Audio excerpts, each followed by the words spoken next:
So ngayon po, let us prepare our hearts, let us prepare our minds, let us prepare our spirit as we hear a very, very powerful word from the Lord. Maghanda kayo mga kapatid. Ha? Mabubusog tayo ngayong gabing ito. Hindi lang ng spaghetti, pero mabubusog tayo ng salita ng Diyos. Palakpakan natin ang Panginoon sa buhay ni Brother MJ Sarmiento. Thank you po, Pastor. Ayan. Hindi, tama po. Ayan, magandang gabi po sa ating lahat. Ako po si Brother MJ Sarmiento. Ayan, so praise the Lord, no, for another opportunity na tayo po ay nandito ngayon, ayan, upang manalangin. But before, no, we pray, no, meron po munang mensahe sa atin ng Panginoon. Hallelujah. Ano yan? So before we start po in our message, let us pray. Hallelujah. Let's close our eyes, bow our heads. Heavenly Father, Panginoon, maraming salamat, O God, for another opportunity na inyo pong ibinigay sa amin upang makarinig, Panginoon, ng salita na nagmumula sa iyo. Lord, be with us, be in the midst of us, O God. Nawa, Panginoon, bawat salita nalalabas sa aking mga bibig will be by your wisdom, by your knowledge alone. And matanggap namin, Panginoon, sa aming mga puso at isipan ang bawat salita na nais mo pong ibigay sa amin. Lord, we love you, we honor you, worship you. This is our prayer in the mighty name of our Lord and Savior, Jesus Christ. Amen. Hallelujah. Palakpakan po natin ang ating Panginoon. Ayan, so dahil nandito na rin naman po ako, so I will take the opportunity na magpasalamat sa ating Panginoon, no, sa kabutihan niya sa aking buhay. So praise the Lord, no, dahil hulaan niyo po kung saan ako galing. Madami po kasi nangyari sa araw ko ngayon eh. So hulaan niyo po kung saan ako nanggaling kanina. Saan po? Paano niyo nalaman? Hindi. Naka-uniform po ako. Galing po akong school kanina. So, katatapos lang po, kanina lang, natapos na ang finals exam namin. Praise the Lord. So, praise the Lord sa isang buong taon ng pagsama niya. Yan. So, purihin ang ating Panginoon. And, ayun, maraming salamat kay Lord sa protection niya, sa provision niya sa akin, sa aming family, and sa sustenance niya, no, sa ating prayer chain. Ayan. So, yun nga po, ako ay, ang slot ko ay 12 a.m. yan to 1 a.m. So praise the Lord sa pagsama niya sa akin, no, sa sustenance ng Panginoon. So praise the Lord. Ayan. So ngayon po ay May 23, 2026. And ang atin pong theme for the month of May is all about generosity releases increase.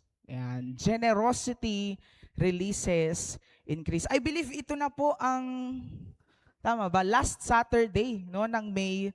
So, ito na po ang huling soaking night na ganito ang ating theme. So, praise the Lord sa kanyang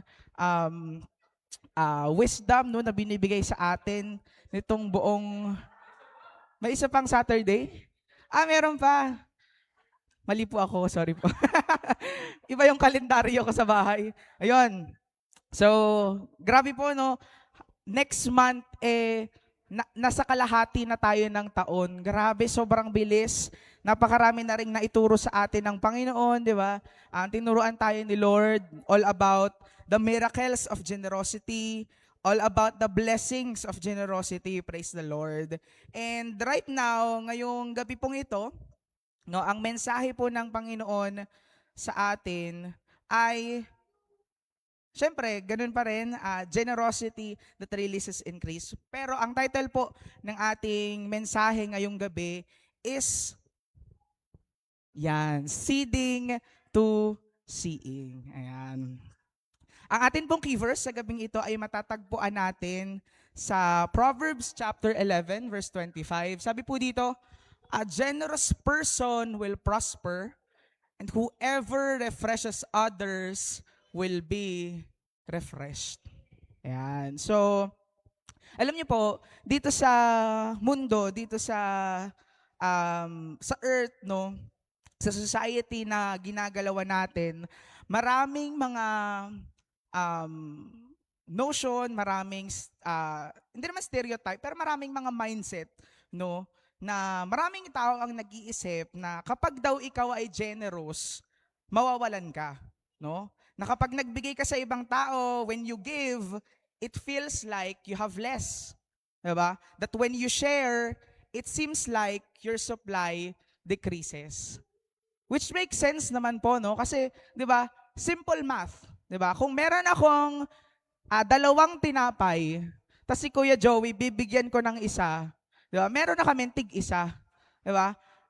Nawalan ako. Di ba? Nabawasan kung anong meron ako kasi nagbigay ako. Ganon yung mindset dito sa mundo, no? Simple math. The world teaches us to hold tightly or to protect what we have and to keep for ourselves because giving looks like losing. Na ang pagbibigay daw pala, generosity, no, in retrospect, kung titingnan natin, mukhang nawawalan ka. Diba? Ganon ang gustong ituro sa atin ng world, no? Pero, ayan, buti na lang may pero. But the kingdom of God teaches us the opposite. Sabi po dito, generosity does not leave you dry, it releases increase. Amen po ba? Diba? Generosity does not leave you dry. Diba? Ang pagiging generous, ang pagbibigay, diba? In contrary kung anong tinuturo sa atin ng mundo, 'di ba? Opposite on what the world is teaching us, sa kingdom ni Lord kung saan tayo belong, amen po ba? 'Di ba? Generosity does not leave us dry. No? If you are generous, if you have the heart that is generous, 'di ba? God will not leave you hanging. But it will release increase. 'Di ba? Sabi po dito, in God's economy, what leaves your hand as a seed does not disappear. It comes back as a harvest. Praise the Lord. Diba? And God never designed generosity to drain us. No? Hindi naman dinesign ni Lord ang generosity para maubusan ka. Diba? Na tinuturo ni Lord, maging generous ka, magbigay ka, diba? Sa ibang tao, magbigay ka ng tithes, ng offering, diba? Pero kung sa world na mindset, kung gano'n ang ginawa mo, nagbigay ka ng nagbigay, ano na lang matitira sa'yo? Di ba? Parang gano'n. But God never designed that. Hindi nga gano'n ang design ni Lord sa generosity. He designed generosity to make you fruitful. Di ba? Upang magbunga, upang managana sa iyong buhay. Amen po ba? Sino po dito ang nais ng isang buhay na masagana? Ayan. Okay. So, nais ko pong tingnan natin, di ba? Ano nga ba ang generosity? So, meron po ako diyang 2 points. Mabilis lang naman po ito upang mas maintindihan natin, no, kung ano ba talaga ang generosity. Okay, sabi po dito sa first point, sabi po dyan, generosity is a seed. No? Generosity is a seed. Sabi sa Luke chapter 6 verse 38, give and it will be given. Huwag niyo pong kakantahin ha. Give and it will be given to you.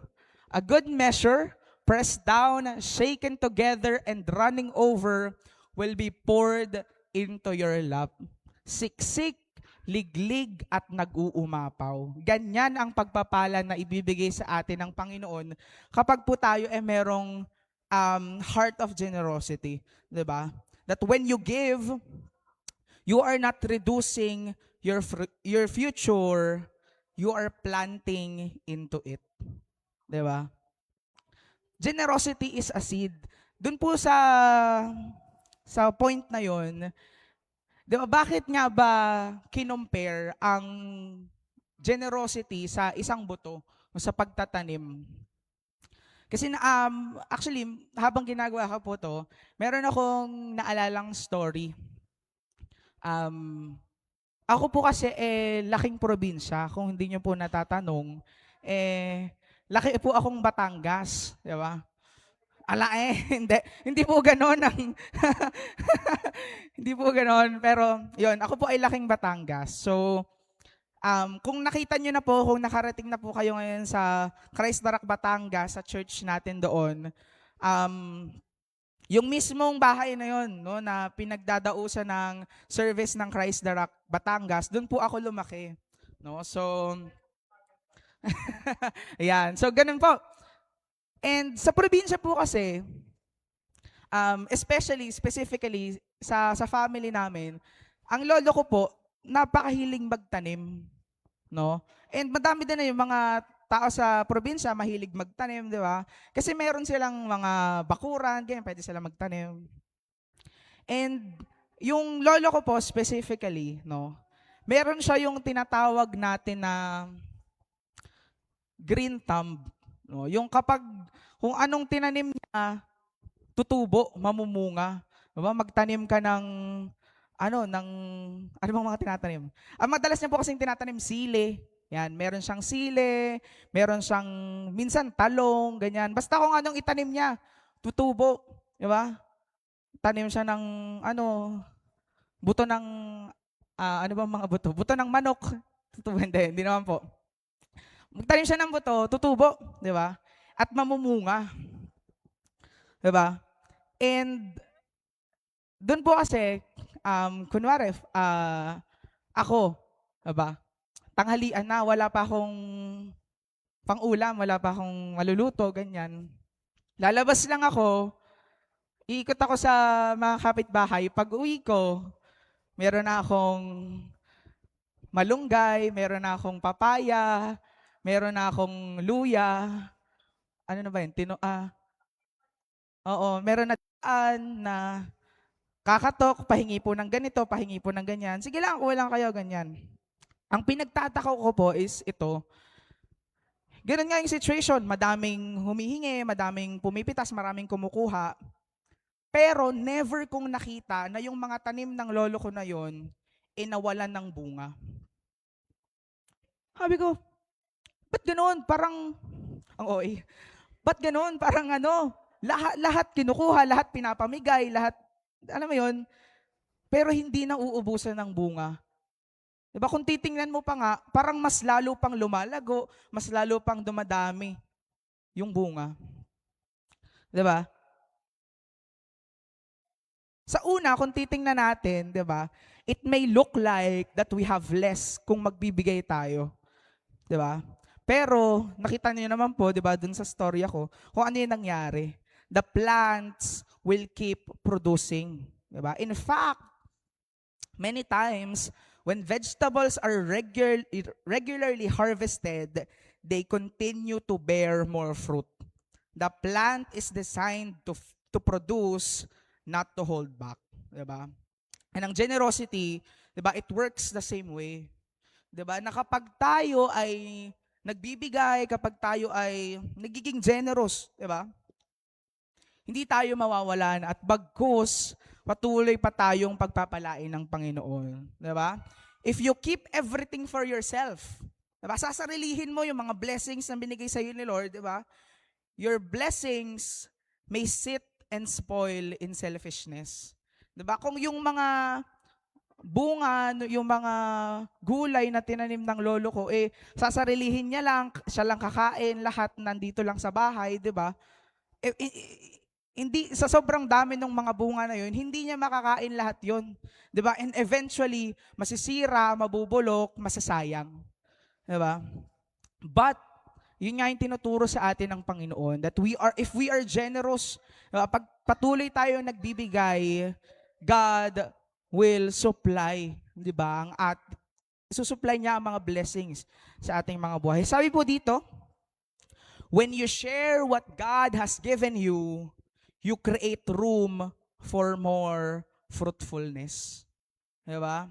Na kapag yung mga blessings na natatanggap natin, hindi tayo madamot, diba? Hindi sarado ang ating mga palad sa pagdating sa pagbibigay, diba?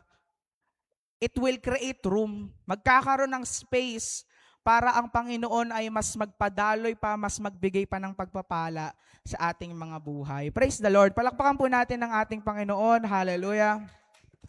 Diba? Sabi po dito, planted vegetable that bears fruit is shared, does not become barren.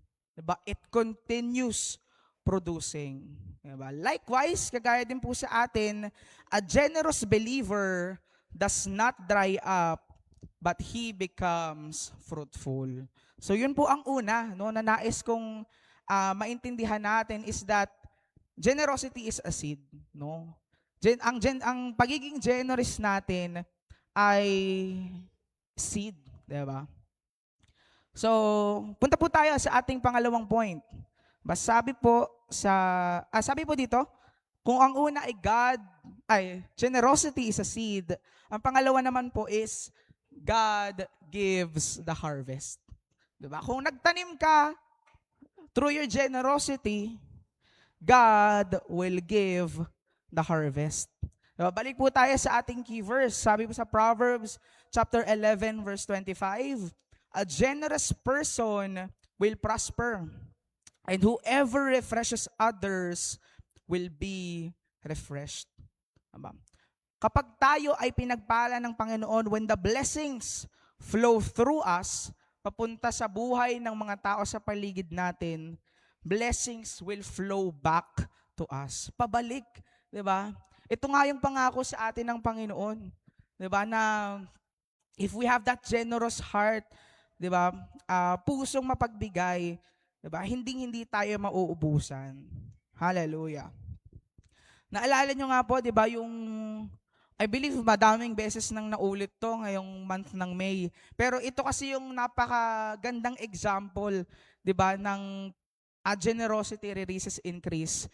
Yung story nung widow, 'di ba? Na meron siyang anak, tapos nilapitan siya ni Prophet Elijah, no, na nanghihingi ng pagkain, 'di ba? We know the story, 'di ba? Sabi sa 1 Kings chapter 17 verse 16, ayan, the jar of flour was not used up, and the jug of oil did not run dry. Diba? As the story goes, ito na yung huli, ito na yung last. Na kung iisipin mo, pag binigay pa nila, pag naging generous pa sila, di ba? Pinamigay pa nila kay Prophet Elijah, wala na. Wala na silang makakain. Di ba? Pero yun kasi yung tinuturo sa atin ng Panginoon. And ano yung nangyari? No? The jar of flour was not used up, hindi nagamit. The jug of oil did not run dry. Hindi sila naubusan. Yeah. Her generosity did not leave her empty. Diba? It connected her to God's supernatural supply. Diba? Ang atin pong Panginoon kasi, merong supernatural supply. No, ang supply ng ating Panginoon, hindi nauubos. Naniniwala po ba tayo doon? Amen? Di ba? Ang supply ng Panginoon, kung merong tangke ng tubig, tapos yung supply mo ng tubig, yung kay Lord, infinite. Di ba? Walang katapusan. Di ba? Ayan. And yung pagiging generous, no, nitong widow, nag-connect sa kanya to the supernatural supply of God. Diba? God never asks us to give from a mindset of fear because He is the source. Diba? Yung widow po kasi nung time na yon, diba? Isipin nyo, what if napangunahan siya ng takot? What if napangunahan siya ng pag-aalinlangan? Diba? Paano kung mas nanguna yung worry niya na paano pag binigay ko to, di wala na kaming kakainin? 'Di ba? Paano kung ganun yung nangyari? Hindi niya mararanasan yung supernatural work, no, ng ating Panginoon. And ganun din po sa atin, 'di ba? One of the many things na pumipigil sa atin upang maging generous ay takot. 'Di ba? Natatakot tayo na baka pag nagbigay ako bukas, wala na ako, 'di ba? Kapag nag-offering ako ngayon, Bukas, Monday, wala na akong pamasahe papuntang trabaho, di ba? Paano pag ganito? Paano pag ganyan? Paano pag ganun? Di ba?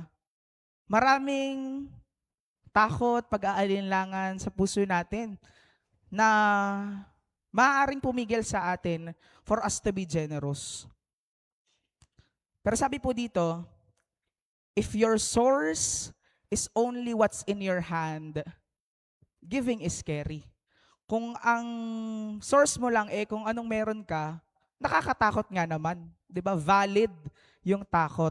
But if your source is God, giving becomes an act of faith. Na kapag si Lord ang source ng pagpapala sa buhay mo, pag si Lord ang pinanggagalingan ng blessings na meron ka, hindi ka matatakot na magbigay. Kasi alam mo na ang Diyos na pinaglilingkuran mo ay mayaman, tapat at totoo sa iyong buhay. Amen po ba? 'Di ba? Na there's no need to fear. Hindi mo na kailangang matakot na magbigay, maging generous kasi nga si Lord yung nagsusupply sa iyo, 'di ba? And ang supply nga ni Lord infinite, 'di ba? So there's no need to fear. Sabi po sa 2 Corinthians chapter 9 verse 8, and God is able to bless you abundantly so that in all things, sa lahat ng bagay, at all time, sa lahat ng pagkakataon, di ba?